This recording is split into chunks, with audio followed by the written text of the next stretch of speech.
Ó Eterno e Supremo Criador de todas as coisas existentes no reino universal, cujo poder suplanta todos os poderes, cuja força é a coluna que sustenta o grande e poderoso templo das leis.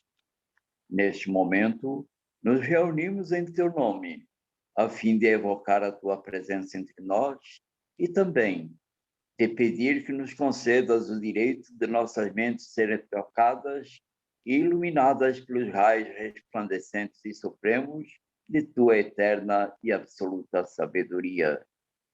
Imploramos isso, Senhor, porque desconhecemos ainda o poder existente em nós, e porque o desconhecemos é que nos sentimos sem a autoridade precisa para solucionar os graves problemas que nos afligem e nos deixam impotentes no vasto campo universal. Venha até nós, Senhor, e derrama sobre nós os bálsamos suavizantes e curativos de todas as enfermidades, tanto do corpo como da alma. Ensina-nos, Senhor, a libertarmos-nos de todas as mazelas que nos infelicitam no vasto campo material. Toca as nossas frontes, a fim de que possamos melhor compreender as tuas leis e por elas nos regermos. Ilumina as nossas inteligências, as nossas consciências e as nossas razões, para que possamos caminhar, sem tropeços nem quedas, no caminho que leva à tua eterna e absoluta majestade. Ensina-nos a conhecer as leis, Senhor, para que possamos equilibrarmos-nos na grande concha da tua justiça eterna e absoluta. Tira de nossos pensamentos e de nossos corações, com teu absoluto poder, todos os sentimentos de ódio, de orgulho, de vaidade, de inveja, de egoísmo e de vingança, e enche-nos, Senhor, de toda a bondade, justiça e amor. Ó Supremo Criador universal, venha até nós, neste momento em que estamos reunidos em teu santo nome, e conduze-nos, Senhor, pelo verdadeiro caminho do bem, para que, futuramente, as nossas almas, buriladas pelas leis, escoimadas pelos direitos morais, possam atingir, através da força da longa jornada das encarnações, ao teu reino de paz, de harmonia, de amor, de verdade e de justiça. Confiamos, pois, ao Senhor, de todas as coisas, da tua presença entre nós, e temos plena certeza que, ao nos retirarmos deste templo, obra do teu supremo poder, estaremos curados, completamente curados de todos os males que nos infelicitam, quer na parte material, quer na parte espiritual. E como confiamos em tua presença entre nós, Senhor, a ti agradecemos, com os corações limpos e os pensamentos puros, a graça que nos concedestes. Pedimos, pois, mais uma vez a ti, ó Senhor, que nos conduzas ao teu soberano reino de sabedoria, de força e de amor, onde impera a sublime e eterna perfeição. Que assim seja, meus irmãos. Em nome do grande arquiteto do universo, o Deus Todo-Poderoso, estão abertos os trabalhos da loja esotérica Zebedista Trevo Sagrado, subordinado ao culto secreto da ordem maçônica do Grande Círculo Branco, invocando neste momento a presença de nossos mentores espirituais e a diretoria espiritual e astral desta loja, bem como os guias e protetores de todos os presentes, para que deem cobertura aos nossos trabalhos.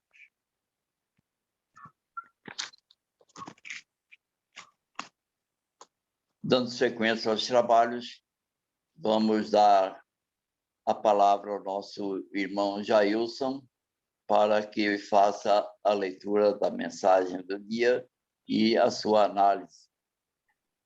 E, conforme o normal, tem o tempo estipulado já para a sua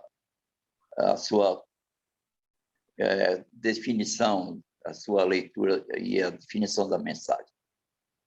Grato, meu irmão Luciano. Boa noite a todos. Eu vou passar para a Jussara fazer a leitura da mensagem e depois eu dou sequência na análise. Pois não. Boa noite a todos. Boa noite.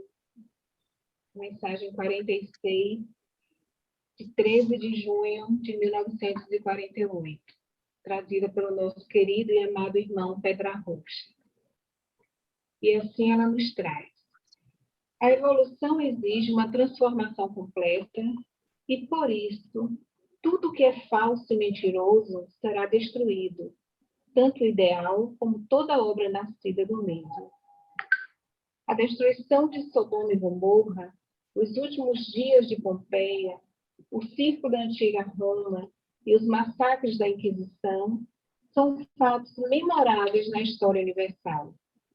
Todos os crimes e todas as iniquidades que por lá foram praticados, assim como nos bastidores amparados pelas religiões, caíram no esquecimento da humanidade.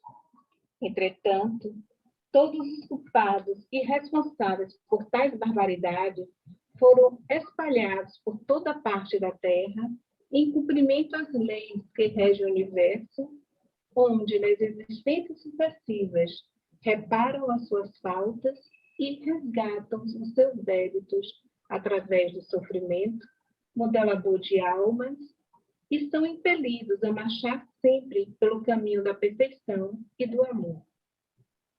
Observemos os momentos críticos de aflições encontrados no decorrer de nossa existência para deduzirmos que talvez tenhamos sido um destes tiranos em gerações passadas, comparsas de Nero, ou o próprio Nero, algozes do Cristo, o próprio Judas. Se ainda meditarmos sobre a sentença como juízes, imporíamos a um destes criminosos, seremos impelidos a agradecer ao Criador e reconhecer a perfeição de suas leis, que levam o ser humano a resgatar suas dívidas de maneira tão cômoda e lentamente, e que a finalidade das mesmas ainda é levá-lo ao aperfeiçoamento e respectiva felicidade. O sacrifício perpétuo já foi abolido pelos esclarecimentos e com ele desaparecerá da superfície da Terra tudo aquilo que estiver em desacordo com a onisciência e a benevolência divina, porque a evolução impelirá a própria humanidade a se encarregar desta providência. Por lei, todo ser humano é obrigado a reparar suas faltas. E logo que a compreensão lhe demonstra essa imprescindível necessidade, ele implora permissão ao Criador e volta para executar a gloriosa missão de destruir a falsidade e a mentira por ele mesmo construída, edificando em substituição a sinceridade e a verdade. Não se admire, pois, a humanidade, porque toda obra nascida da iniquidade, à custa do sofrimento alheio, até mesmo as sagradas relíquias que deram origem e serviram de amparo ao crime, serem todas destruídas pela própria humanidade. Todo sacerdote profissional desaparecerá, porque todo aquele que errou por ignorância ou por maldade pedirá ao Criador uma missão digna de reparação. Tal é a lei, e os amadores se multiplicarão. No decorrer de minhas várias existências terrenas, fui rei e fui escravo. Fui orgulhoso e fui humilde. E numa delas, fui também um sacerdote, considerado inteligente e ativo pelos meus superiores, que ainda se orgulhava de poder satisfazer todo interesse e toda vaidade. Fazia de minha profissão um comércio, da qual me aproveitava para investigar segredos e, assim, poder negociar com almas de homens e mulheres. Como resultado do meu grande erro, veio o sofrimento cruel, hoje bendito, que me levou ao entendimento e pedi ao Criador para pregar o contrário do que fiz, e a quem vivo ainda implorando maior compreensão para divulgar por toda parte da terra tudo aquilo que vi e aprendi. Felizmente, já estamos no fim do tempo previsto para a grande transformação humana e, a exemplo dos mundos aperfeiçoados, ainda veremos na Terra um templo em cada residência e um santuário em cada coração. Que linda mensagem nosso irmão nos traz. Grato, Jussara. Eu vou trazer algumas informações, principalmente o que Pedra Roxa aborda no segundo parágrafo, tá certo? Mas tem vários slides, mas vai ficar gravado no YouTube para depois vocês analisarem de uma forma assim mais detalhada. Ele começa dizendo que a evolução exige uma transformação completa, né? E diz que tudo que é falso e mentiroso será destruído. Se refere tanto ao ideal como à própria obra nascida do mesmo. Inicialmente, ele começa falando sobre a questão da destruição de Sodoma e Gomorra, os últimos dias de Pompeia, o circo da antiga Roma e os massacres da Inquisição, que são fatos, né, registrados aí ao longo da humanidade. Então, eu gostaria exatamente de tocar sobre esses pontos para ver o que é que nós temos de informação e o porquê Pedra Roxa nos traz esses pontos aí nesse segundo parágrafo. Inicialmente, se a gente fizer uma pesquisa, no capítulo 19 do livro de Gênesis, né, lá do Velho Testamento, ele relata sobre essa questão de Sodoma e Gomorra, dizendo que foram destruídas por Deus porque se tratava de uma cidade cheia de pecados, né? E tem um aspecto interessante que ele se refere à questão de Abraão, que Abraão, pelo fato de ser um personagem bíblico, né, que nós temos lá na história, muito espiritualizado, disse que no capítulo 18, o Senhor apareceu a Abraão nos carvalhais de Mena, né, estando ele assentado à porta da tenda no calor do dia. E aí ele continuou essa conversa, dizendo que Abraão levantou seus olhos e olhou, viu 3 pessoas. Uma dessas pessoas era o Senhor e outros 2 irmãos, que seriam 2 anjos, né? Então, Abraão foi de encontro a eles, pediu para que eles pudessem permanecer, passar aquela noite na sua casa, né? E o Senhor, lá no versículo 20, ele diz o seguinte: porquanto o clamor de Sodoma e Gomorra se tem multiplicado, e porquanto o seu pecado se tem agravado muito. É colocado ainda, lá na Gênesis, no capítulo 18, né, que o Senhor havia descido ao plano físico para ver se realmente aquelas informações que chegavam até ele eram verdades. Então, aqueles 2 homens, né, aqueles 2 anjos que estavam acompanhando o Senhor, eles se dirigiram a Sodoma, tá certo? E o nosso irmão Abraão permaneceu na sua conversa com o Senhor. E aí depois, Abraão questiona ao Senhor se seria justo destruir uma cidade onde existiam pessoas justas e pessoas ímpias, né? E aí ele pergunta se existir em Sodoma 50 pessoas justas, se mesmo assim o Senhor iria destruir as cidades, tá certo? E aí ele responde que não, que se existir 50 pessoas, a cidade não seria destruída. E Abraão continua ainda conversando com o Senhor e pergunta se não for 50, se tiver apenas 35, se tiver apenas 40, e o Senhor continua afirmando que não iria destruir a cidade se tivesse 40. E aí vai a 20, e depois, no último questionamento que Abraão fez ao Senhor, ele se refere apenas às 10 pessoas, né? E aí o Senhor disse que se existissem 10 pessoas naquela cidade, a cidade não seria destruída, tá certo? O Senhor se retirou e Abraão retornou para sua tenda, né, para sua casa. E aí nós temos agora os 2 anjos que tinham ido para a cidade de Sodoma. Isso está relatado também lá na Gênesis, no capítulo 19, né? E aí dizendo que tem um sobrinho de Abraão que mora lá em Gomorra, né, conhecido como Ló.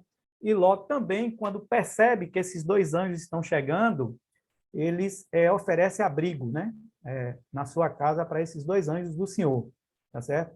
Só que aconteceu um fato interessante, que quando eles estavam na casa de Ló, antes de dormirem, várias pessoas bateram na porta de Ló querendo que Ló apresentasse ao que ele chamava, né, desses estrangeiros, né, e que pudesse trazê-los para fora para que eles pudessem ser conhecidos. Ló saiu, percebeu que, na realidade, a intenção não era uma intenção pura e fechou a porta, tá certo? E disse, meus irmãos, rogo que não façais mal a essas pessoas. Essas pessoas disseram que iriam não só fazer o mal aos estrangeiros, mas também a Ló. E aí, nesse aspecto, nessa passagem bíblica, o que é que aconteceu?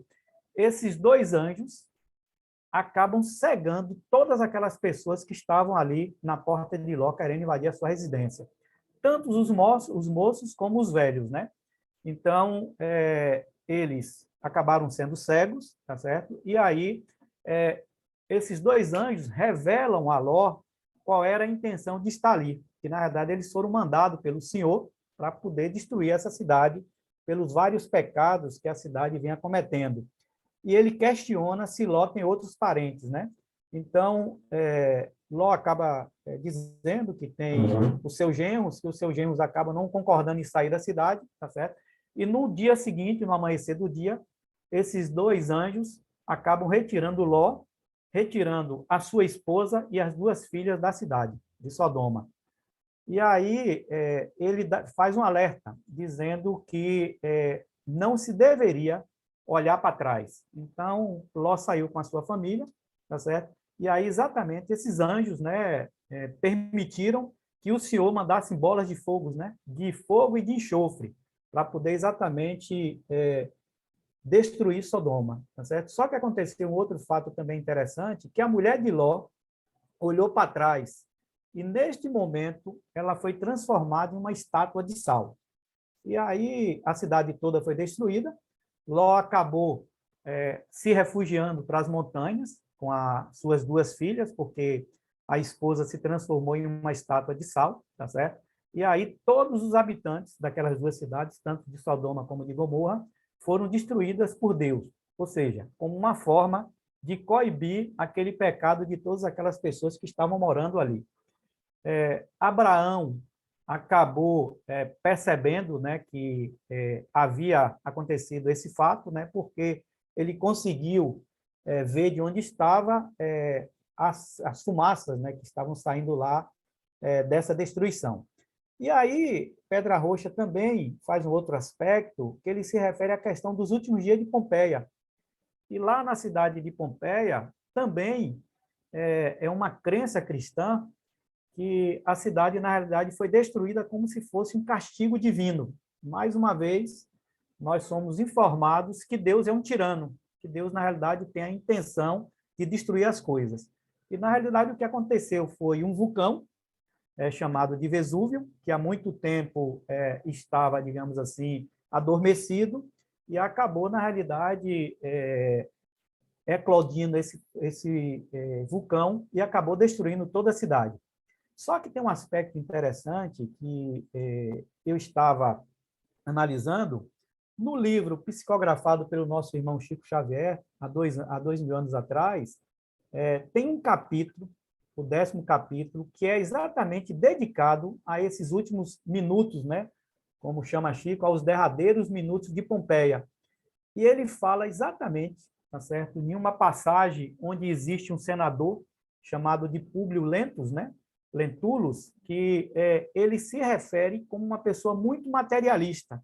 E no momento que começa, primeiro, os terremotos, né, a cidade começa a entrar nesse processo, a evaporação do vulcão, tá certo? Esse senador, ele lembra de uma passagem do Mestre Jesus, que ele diz que toda a grandeza romana era bem miserável, e em um minuto breve poderia o império ser reduzido a um punhado de pó. E ele pede para que a sua serva, né, a sua escrava, ela fosse pegar exatamente a cruz, tá certo, de Simeão, para poder, que ele tinha percebido que tinha chegado o momento do desencarne dele. E aí, o livro ainda traz outras questões interessantes, dizendo que depois do desencarne desse nosso irmão, Públio Lentulus, né, ele acaba, na realidade, despertando no mundo espiritual, tá certo? Na cidade que já se encontrava totalmente destruída, tá certo? E nesse momento, ele não tem a consciência de que está desencarnado. Então, ele ainda invoca a presença dessa sua serva Ana, né? Pedindo para exatamente verificar o que estava acontecendo. Ou seja, um irmão totalmente impressionado pelo desencarne, pela forma brusca que foi desencarnado. E aí, no mundo espiritual, existiam várias legiões de irmãos da parte espiritual que estavam exatamente fazendo assim todo o processo de resgatar essas almas, tá certo? E aí chama a atenção exatamente dele, que ele não deve mais agora invocar os poderes que ele tinha como senador quando encarnado, e sim deveria invocar a ajuda de Deus, o Todo-Poderoso. E aí continua, exatamente, ele se conscientiza do processo de desencarne, tá certo? E aí é colocado para ele que, com todo esse processo espiritual que se existia, eles haviam assumido um compromisso espiritual de resgatar todos esses débitos, todas essas situações que foram criadas. Então, por que eu quis trazer o relato desse livro? Porque se a gente lê o livro 50 anos depois, há 2000 anos atrás, e os outros 2 livros que são a sequência da história, 50 anos depois e Ave Cristo, a gente vai entender por que essa cidade de Pompeia ela foi destruída. Na realidade, não foi como uma ira de Deus, ela foi destruída como uma providência para que todos aqueles irmãos que habitavam aquele ambiente naquele momento pudessem ter a condição de resgatar todas as suas dívidas, todos os seus débitos. O mestre Pedra Rocha fala também um outro aspecto extremamente interessante sobre o massacre da Inquisição. E se a gente for fazer pesquisa sobre a Inquisição, a gente que foi... a história nos mostra que foi um processo muito cruel que a humanidade passou. Então, todo aquele que professasse uma prática diferente do que era considerado na religião católica, era considerado um herege. E dentro desse processo, houve 2 momentos na Inquisição medieval, que exatamente levou muita gente à excomunhão, mas também houve uma segunda Inquisição, a que se chama de a segunda encarnação, né? Que ela foi muito mais dura, porque aí, além da questão da excomunhão, teve também a questão das punições, onde as pessoas acabaram sendo levadas à fogueira, acabaram sendo presas e acabaram sendo até os próprios bens materiais acabaram sendo tomados. Então, esse fato também que Pedra Rocha traz é uma outra questão extremamente interessante. E aí, por que Pedra Rocha nos traz essas questões? Ele está dizendo que todos nós que participamos desse passado, todos nós que criamos essas causas, por lei, nós assumimos o dever espiritual de resgatar os nossos débitos. E é interessante quando Pedra Rocha coloca isso, que a oportunidade que nós temos é exatamente através das nossas sucessivas encarnações. Então, ele diz que através do sofrimento, que na realidade nada mais é do que um modelador de almas, nós somos impelidos sempre a marchar pelo caminho da perfeição e do amor. E Pedra Rocha coloca ainda alguma questão que ele diz que, às vezes, em determinados momentos, que a gente não consegue compreender por que a gente passa por tanto sofrimento, aí ele se refere à questão de Nero, que a gente pode ter sido, né, um comparsa de Nero, ou o próprio Nero, ou até mesmo ele se refere à questão de Judas, para que a gente reflita que, mesmo existindo um véu do esquecimento, nós estamos, na realidade, passando pelos efeitos das causas que, efetivamente, nós mesmos criamos. E aí ele continua se referindo ainda na mensagem sobre a questão do sacrifício perpétuo, que já foi abolido pelos esclarecimentos. Esse ponto da mensagem é uma outra questão assim que a gente precisa refletir muito. Por quê? Porque antes, quando a gente cometia um pecado, a gente tinha a concepção de que, se você pagasse uma penitência, você automaticamente estaria livre desse pecado que foi cometido. E a gente vê na própria Semana Santa, né, chamada Semana Santa, quantas pessoas, às vezes, se mutilavam como uma forma de tentar pagar os seus pecados.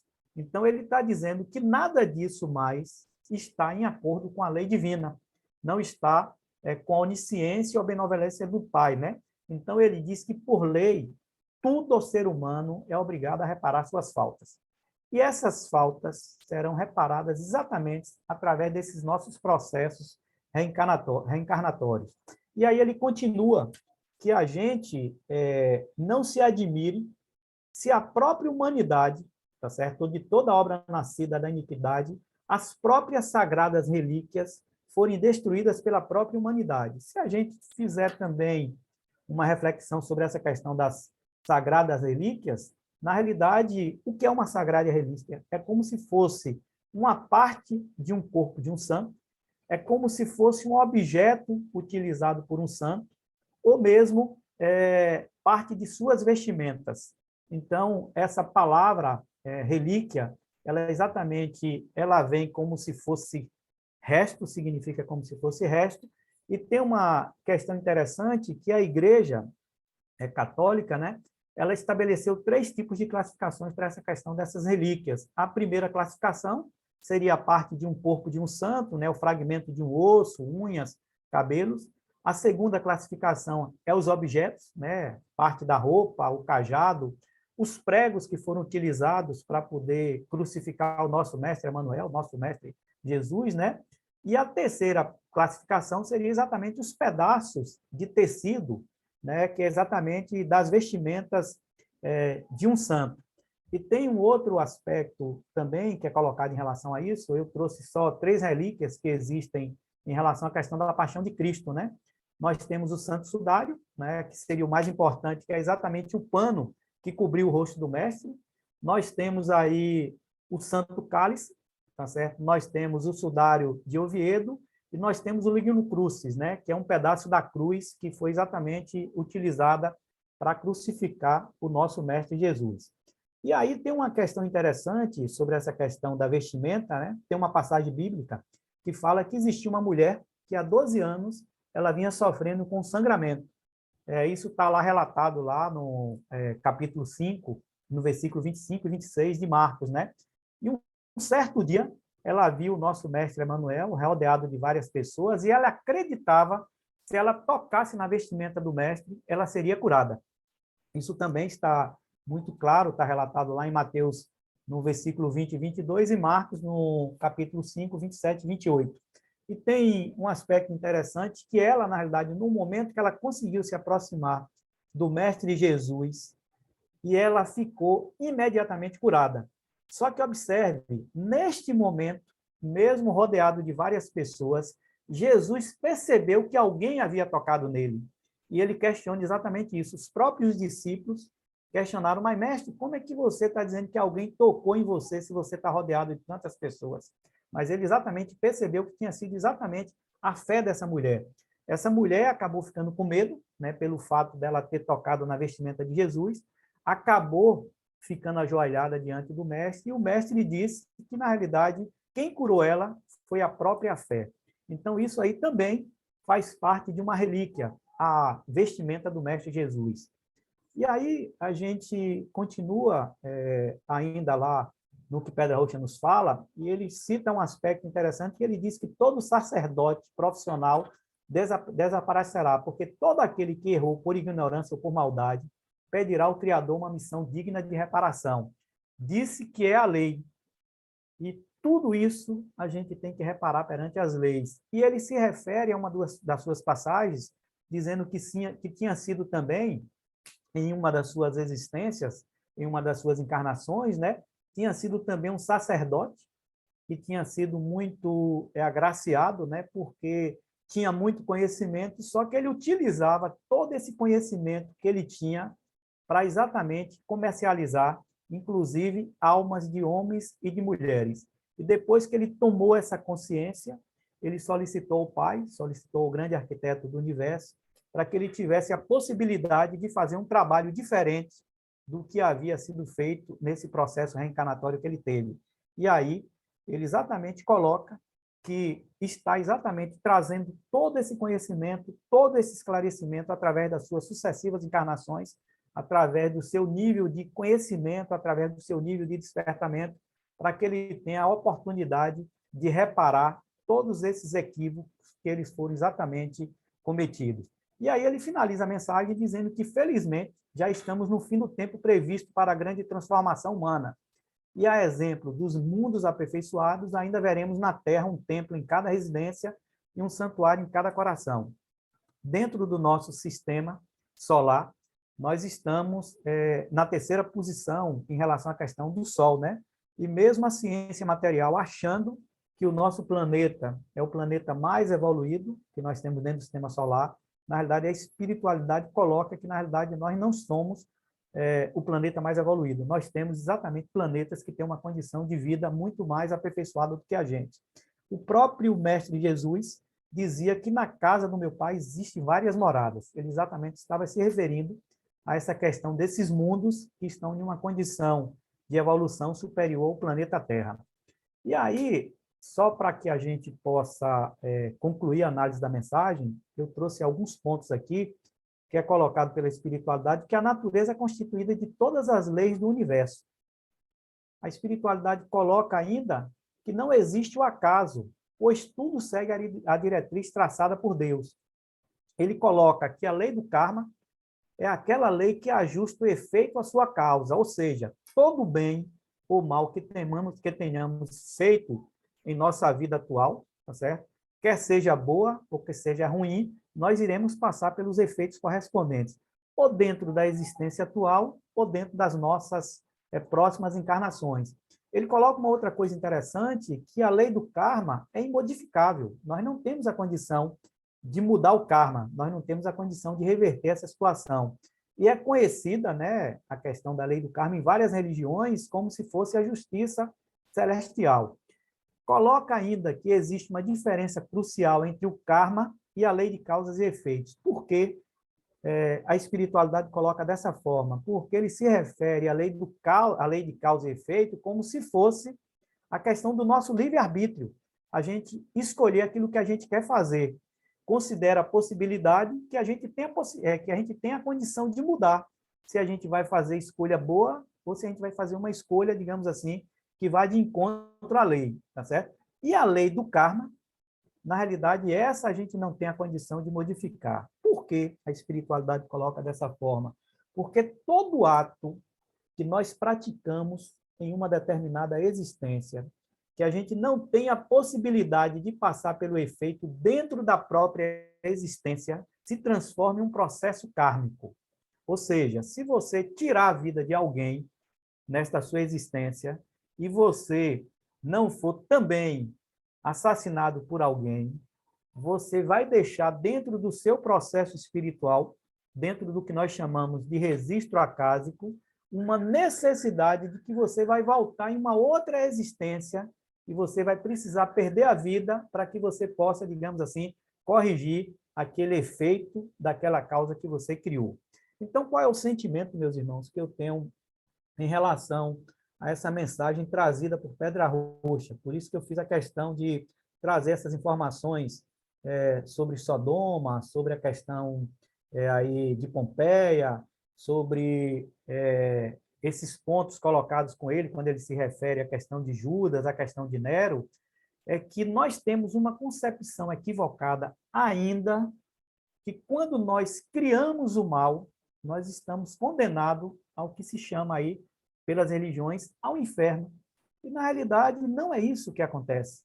O nosso querido Mestre Shebna e toda a espiritualidade do Círculo Branco, ele se refere que, na realidade, o inferno, da mesma forma que o umbral, nada mais é do que um estado de consciência. Em toda causa que a gente criar, nós teremos a oportunidade de passar pelo efeito da causa que foi criada. É por isso que ele coloca lá na mensagem, dizendo que se a gente fosse um juiz, se a gente tivesse a condição de julgar, por exemplo, o Nero que colocou fogo lá, como é que a gente iria agir? A gente seria muito mais duro, a gente seria muito mais cruel. E a lei não age dessa forma. Quando a gente reencarna, quando a gente renasce, a gente tem a oportunidade, junto da espiritualidade maior, a gente avaliar quais são as necessidades que nós temos, passar pelo véu do esquecimento para que a gente tenha a possibilidade de corrigir os nossos erros. É por isso que o que está relatado lá no livro de Chico Xavier, há 2000 anos atrás, ele fala que todos aqueles irmãos que estavam, digamos ali, em Pompeia, nada mais é do que um processo necessário um processo reencarnatório, em que todos eles terão a oportunidade de corrigir todas as suas faltas em novas existências, que nada mais é do que o que nós estamos fazendo aqui. Então, à medida que a gente começa a se espiritualizar, à medida que a gente começa a despertar o nosso nível de consciência, a nossa percepção espiritual começa a se abrir e a gente começa a perceber quais são as necessidades que nós temos. A gente precisa trabalhar muito mais o ser do que o ter. Então, todas essas informações que são trazidas por Pedra Roxa, na verdade, que foram ocultadas, ele bate muito sobre a questão da lei de causas e efeitos, a questão da ação e da reação. Criou-se uma causa, você tem um livre-arbítrio da semeadura, porém, você assume perante a lei divina o compromisso de passar pelo efeito da causa que você efetivamente criou. Então, não é Deus, não foi o Senhor que chegou lá e destruiu Sodoma. Não foi Deus que chegou lá e destruiu Pompeia. Nada mais é do que necessidades espirituais que foram criadas e a própria lei é que vai fazer os ajustes necessários. Deus, ele é a vida da própria lei divina, mas Deus não interfere na questão da execução da lei. A própria lei, a lei do karma, a lei de causas e efeitos, ela acaba ajustando a necessidade de cada um de nós. Meus irmãos, em função do tempo, tenho mais 2 minutinhos aí somente para poder finalizar a análise da mensagem, mas o que eu gostaria de deixar de sentimento é exatamente isso. Se vocês depois até pegarem a mensagem que vai estar lá, a apresentação vai estar gravada lá no YouTube, e vocês analisarem essa questão, por exemplo, dessa conversa que tem lá com Abraão e o Senhor, será se Deus, que é energia, que é pura, que é perfeita e absoluta, teria necessidade de descer, por exemplo, em Salvador, para saber se os habitantes aqui de Salvador estão agindo de encontro à lei? Será se ele teria necessidade de mandar dois anjos para poder destruir a cidade, em função de que essa cidade é uma cidade de pecadores? Deus é energia, Deus é perfeito, Deus é puro e é absoluto. Deus tem ciência de tudo. Tudo que existe no universo está contido em Deus. De uma forma absoluta, em relação à questão das leis, em relação à questão do espírito, que é uma centelha divina. De uma forma relativa, em relação a nós, que somos almas, formadas de matéria quintessenciada, mas que temos um espírito que nos dá a possibilidade de nos conduzir até que a gente chegue realmente ao ápice da nossa evolução. Mas lembremos que toda causa que é criada, o efeito fica registrado na nossa consciência. Mesmo que a gente desencarne, esses efeitos vão estar registrados no nosso processo, no nosso registro acásico.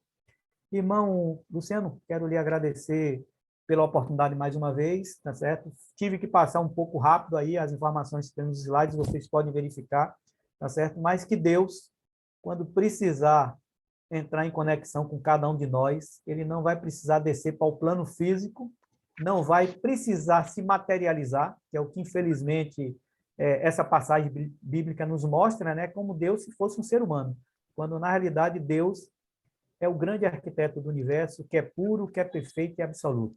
Queridos irmãos, muita paz e muito obrigado pela oportunidade. É só, meus irmãos. Muito obrigado, irmão Jailson. Muito bem definida a mensagem, bem esclarecida.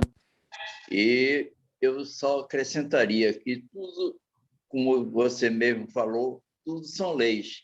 Então, não precisaria Deus descer para ser cumpridas as leis. As leis estão aí para todos nós seguirmos. Se nós não as seguirmos, logicamente, sabemos que temos que pagar, vamos dizer assim, por aquilo que nós fizemos contra as leis. Então, tudo está dentro do plano divino. Agora, meus irmãos, vamos fazer o nosso trabalho. Nós te agradecemos, ó Senhor, Criador e Dominador de todas as coisas, por teres atendido ao nosso chamado e derramado sobre nós o teu bálsamo suavizante e curativo de todas as enfermidades. Enchestes o nosso ser de teu santo poder e de tua eterna sabedoria. Conservai em nós, Senhor, e sempre nos façais dignos dela, até o dia de nossa eterna perfeição. Que assim seja, meus irmãos e irmãs. Em nome de Deus Todo-Poderoso, o grande arquiteto do universo, damos por encerrada a sessão virtual da loja exotérica Sebedista, o Trevo Sagrado, subordinado ao culto secreto da Ordem Maçônica do Grande Círculo Branco, agradecendo aos nossos mestres, mentores espirituais, à diretoria desta loja e aos nossos guias protetores, a assistência que nos concederam. Até a próxima reunião, se Deus assim nos permitir.